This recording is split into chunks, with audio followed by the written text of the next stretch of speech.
Bonjour, Geneviève Cyr, conseillère Thermomix. Aujourd'hui, je vais faire un gâteau cuit à la vapeur, banane, et la recette c'est banane et dattes. Donc, ma fille n'aime pas tant les dattes, donc je vais faire que aux bananes. Hein. Dans le fond, avec Cookie Dough, on peut prendre la recette telle quelle ou l'adapter selon nos goûts. Donc, ce que j'ai fait, j'avais des bananes qui étaient sur le point d'être plus bonnes. Je les avais mis au congélateur. On pourrait aussi bien les mettre au congélateur avec la pelure. Moi, souvent, c'est ce que je fais. Ou si on veut aussi, on pourrait les enlever dans la pelure et les congeler sur une plaque à biscuits. Puis ensuite, on les met dans un sac Ziploc. Donc, une banane, c'est vraiment hyper rapide, hyper bien pris. Hyper facile à prendre. Voilà. Donc, dans la recette de pain aux bananes, on a besoin de 50 g de beurre mou. Là, je n'ai pas pris ma spatule qui est... Laurie-Lou, veux-tu m'amener ma spatule? Une chance qu'il y a juste nous qui mangeons. Donc, j'aurais dû... J'ai 40. Je vais... C'est bien correct. On se dépanne avec les moyens du bord, hein? Vive un vrai. 80 g de dattes. Merci! On ne met pas de dattes. On va mettre 2 bananes bien mûres. Puis, étant donné que c'était des bananes congelées, ils sont un peu push. Tu sais, ils sont toutes déjà comme mouillés. Donc, ça va nous donner le petit... les grammes que j'avais pas de beurre seront compensés comme ça. Donc, 3 œufs que je vais mettre. Voilà. 150 g de farine.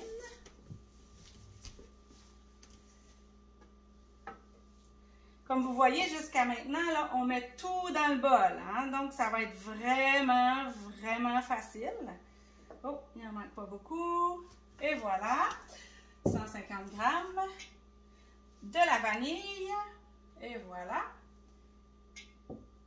Du son d'avoine que j'avais déjà pesé. Voilà. J'ai pris du gruyot rapide. De la levure. En fait, c'est de la pâte, de la poudre à pâte. 2 cuillerées à café. Moi, je n'ai mis une grosse là, et un petit peu d'autre. Insérez le gobelet. Comme vous voyez là, c'est pas une longue histoire. 20 secondes, vitesse 4. Et là, ensuite, on va mettre ça dans un moule que j'ai ici.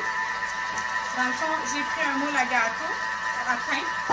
Et en mouillant mon papier parchemin, on bouchonne, on le met sous l'eau. Et on peut le former, comme on peut voir, là, il ne va pas être bien droit. Donc, c'est hyper intéressant de l'utiliser comme ça pour former dans des... quand on a un plat qui est un peu différent. Donc, voilà, mon mélange est prêt. Je sais pas, on voit bien. Je le vide dans le moule. Il y a des petits bouts sur le côté. On vide dans le moule. On essaie de le vider pas à côté.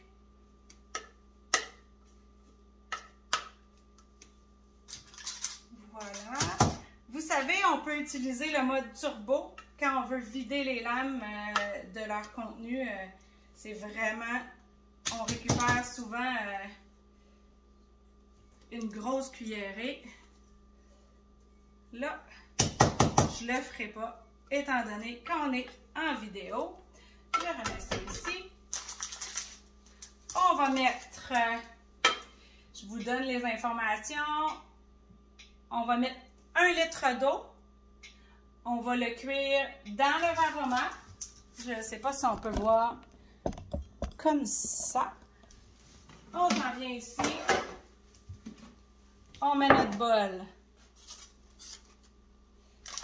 dans le varoma. On y met un petit papier cuisson, un petit papier parchemin par-dessus pour éviter que les gouttelettes d'eau tombent dessus. Et on cuit, je m'excuse, je vais vous dire, pendant 60 minutes à varoma. Je vous montre le résultat plus tard. Merci beaucoup!